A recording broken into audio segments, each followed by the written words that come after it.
Maybe they are just having her here to kill her off. Yes, guys, I predicted it.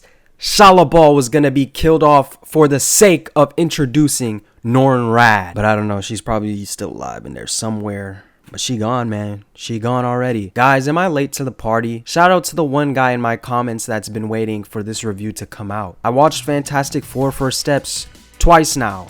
And as a person who has been a lover of the Fantastic Four and an avid hater of Fantastic Four movies, did this movie live up to its hype and finally do its due diligence for the Fantastic Four? Yeah, I think so. Now, I know I said in my last video, I wanted this movie to do even more than good, to exceed the okay to good MCU movie standard. Not something like Infinity War level, of course, but just enough to make me feel like we got what we deserve for the Fantastic Four. That this one good movie could blot out the rest of the trash Fantastic Four movies, okay? And that it could give us an equilibrium. And to be fair with you guys, it didn't. And that's okay, alright? You see, at first I was upset that when I watched this movie, it didn't give me the feeling of excitement. You know, that type of excitement that was a relief and sort of fire at the same time. I didn't leave thinking the movie sucked, but I left thinking it was good, and that's it. But Superman, on the other hand, gave me that excited feeling after knowing how long media has treated him poorly. You can tell James Gunn really wanted to do more than the bare minimum, while at the same time setting it as a standard for a Superman movie and a simple entry point into the DCU. He was willing to take risks with high rewards, and it ended up working really well. I guess you could say he really pulled the gun on that one.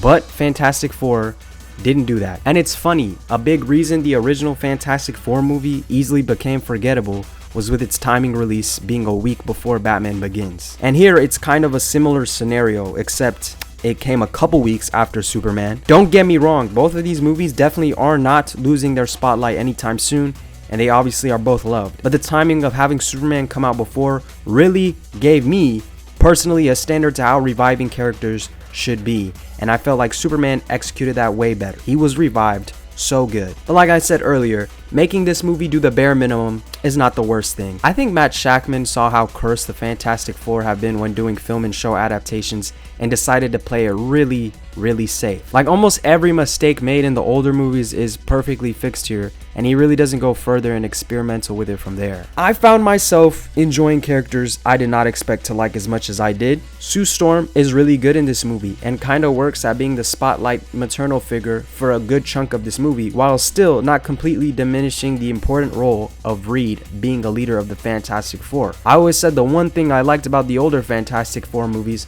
was how Chris Evans did a really good job at being a good Johnny Storm. But this movie somehow did even a better job at displaying Johnny Storm. From the jump of me seeing Joseph Quinn get announced as Human Torch and seeing the trailers, I knew he would be good, but he ended up being much better than I expected. They get the core character traits of Johnny down while also displaying his smarts and heroism much clearly, which I feel like we never got to see much of. But I ended up being surprised at how much I did not enjoy Reed in this movie. He isn't bad, he's just okay. People are complaining that he doesn't stretch enough and, you know, he doesn't do the powers, but, you know, dude, that's the last thing I care about. And even then, I thought his powers were shown pretty adequately. I mean, it was shown enough, I feel like. Mr. Fantastic isn't just the guy that stretches. His best trait is the fact he's the smartest man in the Marvel Universe. There's so many people that can stretch, okay, but there's not many people that have the brains like Reed. There are times when Reed does something really impressive, but there are times where Reed also has his not so smart moments, like when he visibly shows a lever with a big red trap zone for Galactus to see. But then he's also very innovative, alright, and he figures out how to move the Earth. But then he also does a bunch of nerdy, meaningless Disney Channel, according to my calculations, mumbling dialogue to try and forcefully convince us viewers that he's smart. Reed is also always on edge and in a panic mode in this movie, and it's a little overdone and annoying to see. This movie pretty much does have a plot that would make it reasonable for the characters to be on edge, but it gets annoying when Pedro Pascal has the same timid face for the entire movie. It's so repetitive. Is he badly written? Definitely not. Could he have been written better? 100%. The 60s theme is also perfectly executed. and it didn't feel forced, and at the same time doesn't feel like it's not the 60s. I also ended up liking Shala Ball and her internal conflict, but then she dies like I predicted. But Marvel once again does a perfect job at making not so known, pretty lackluster written characters in the comics to be very interesting. And I know it was in the trailer, but the line of where she talked about heralding their end sent chills down my spine in that theater. The delivery of that line was so good. Despite all the good things, she definitely did have some lack of depth to her character arc, especially when she pushed Galactus into a void with herself. They're going for the whole, self-sacrifice thing here, but her backstory was very brief. Even when brought up to her, she was in denial when Johnny confronted her on the morality of her actions. She was just like, yeah, well, the baby boy is gonna grow up and give himself up, so it doesn't matter if I take him. So I was like so confused as to where she found acceptance into making a big sacrifice like that. I'm very convinced this movie has an extended cut somewhere, and that there were some scenes that were definitely cut out. And this just doesn't go for Shala Ball. It goes for the Thing as well. He's pretty solid in this movie, but he also could add a very subtle subplot with that one random girl he liked. We saw them converse for like one quick scene. He looked at her for like a second in another scene, and by the end of the movie, he checked up on her in a synagogue, and that's it. It would have been interesting to see Ben Grimm have a developed storyline like that. Galactus was also enjoyable in this movie. At least he wasn't a cloud.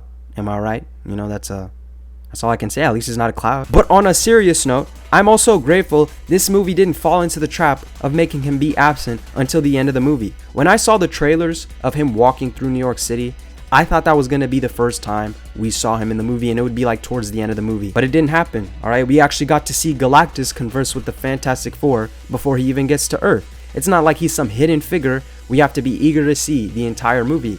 I will say though, his ending is a little anticlimactic to me, but I think that came along with the plot in general, and it was bound to happen. The whole plot with Reed and Sue's baby, Franklin having the power cosmic, and being the ultimatum to preserve Earth wasn't a bad plot, but it definitely was a pretty basic one. And I think this happens with a lot of superhero movies. You know what's happening. The baby isn't gonna die. The characters were already cast for Doomsday, but it wasn't something to make me feel bored. They managed to, I guess, make it interesting and enjoyable. And I know it sounds like I'm complaining a lot, but these were just issues I found a little annoying that could have been executed way better. But that comes with a lot of superhero movies at this point, so whatever. Trust me guys, I really enjoyed this movie, just as if I would enjoy a normal MCU movie back in the day. And it feels like it's been a while, aside from Thunderbolts, where we got to be excited for an MCU movie, and it actually turns out good. And watching this movie twice, and finding myself enjoy it just as much as I did on the first watch, is saying a lot. Like I said, this movie just basically did the bare minimum. And you know what? Maybe that was the right choice, guys. Maybe they didn't have to go above and beyond. Maybe they just could have been solid. Not fantastic, but they could have been solid, and that's what they did. Fantastic Four is a very solid movie, and I enjoyed it. I usually rate movies in the description, but today I'm doing it in the video, boy. Fantastic Four First Steps gets a solid 7 out of 10 from me. Booyah.